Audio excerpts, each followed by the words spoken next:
আসসালামু আলাইকুম ও রহমতুল্লাহ। প্রিয় দর্শক, আজকের এই ভিডিওতে অত্যন্ত গুরুত্বপূর্ণ একটি বিষয় নিয়ে আলোচনা করব, আর তা হলো নামাজের কাতার সোজা করার ফজিলত কি, যা আমরা 7টি হাদিস থেকে জানব ইনশাআল্লাহ। প্রিয় দর্শক, অত্যন্ত গুরুত্বপূর্ণ আজকের এই ভিডিওটি শুরু করার পূর্বে আমি আপনাদের কাছে অনুরোধ করব, ভিডিওটি প্রচারের জন্য একটি লাইক দিবেন। পরবর্তীতে এমন ভিডিও পাওয়ার জন্য মুস্তাকিম 24 চ্যানেলটি সাবস্ক্রাইব করে পাশে থাকা বেল বাটনটি চেপে রাখবেন। প্রিয় দর্শক, চলুন তাহলে আজকের এই গুরুত্বপূর্ণ ভিডিওটি শুরু করা যাক। কাতার সোজা করার গুরুত্ব ও ফজিলত।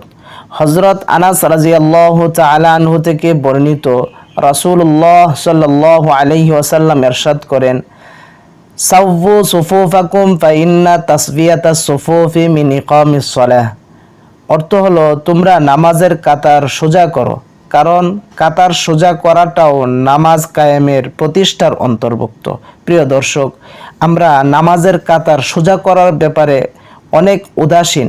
অনেক সময় দেখা যায় যে নামাজের কাতার সোজা রাখার চেষ্টা করি না, অথচ হাদিসে কত সুন্দর কথা বলা হয়েছে যে কাতার সোজা করার বিষয়টি নামাজ প্রতিষ্ঠার অন্তর্ভুক্ত। প্রিয় দর্শক, অফি মুসলিমিন মিন তামামিস সালাহ, এবং মুসলিম শরীফে আছে নামাজ পরিপূর্ণতার অংশ। সুবহানাল্লাহ। তাহলে নামাজে কাতার সোজা করা কিন্তু অনেক গুরুত্বপূর্ণ একটি বিষয়।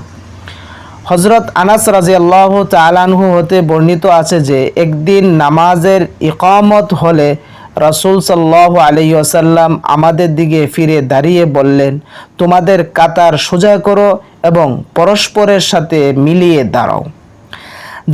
জাবের বিন সমুরা রাদিয়াল্লাহু তাআলা আনহু থেকে বর্ণিত, রাসূলুল্লাহ সাল্লাল্লাহু আলাইহি ওয়াসাল্লাম বলেছেন, তোমরা ফেরেশতাদের মতো কাতার বেঁধে দাঁড়াও, যেভাবে তারা তাদের প্রভুর সামনে কাতার বেঁধে দাঁড়ায়। আমরা জিজ্ঞাসা করলাম, ইয়া রাসূলুল্লাহ, ফেরেশতারা কিভাবে প্রভুর সামনে কাতার বেঁধে দাঁড়ায়? তিনি বললেন, তারা প্রথমে প্রথম সারিগুলো পূর্ণ করে এবং পরস্পর মিলিত হয়ে দাঁড়ায়। সুবহানাল্লাহ। নামাজের কাতার প্রথমে আমরা সামনের খালি জায়গাগুলো পুরা করে দাঁড়াবো এবং কাঁধে কাঁধ মিলিয়ে সুন্দরভাবে যে আমরা নামাজে দাঁড়াবো, সেটা হলো ফেরেশতারা প্রভুর সামনে যেভাবে দাঁড়ায় আমাদেরকেও সেইভাবে দাঁড়াইতে হবে। আমরা অনেক সময় বিভিন্ন মসজিদে লক্ষ্য করি যে প্রথম কাতারে খালি জায়গা রেখে আমরা দ্বিতীয় কাতারে দাঁড়িয়ে যাই, অথবা দ্বিতীয় কাতার পরিপূর্ণ হয় নাই, তৃতীয় কাতারে দাঁড়ায়া যায়। এটা কিন্তু ঠিক নয়। আমরা সতর্কতার সাথে এই বিষয়গুলো লক্ষ্য করব। প্রিয় দর্শক, হযরত আব্দুল্লাহ ইবনে মাসউদ রাদিয়াল্লাহু তাআলা আনহু থেকে বর্ণিত, রাসূলুল্লাহ সাল্লাল্লাহু আলাইহি ওয়াসাল্লাম ফরমাইয়াছেন, তোমাদের মধ্যে যারা বয়স্ক ও সমজদার জ্ঞানী, তারা যেন আমার ইমামের নিকটে দাঁড়ায়।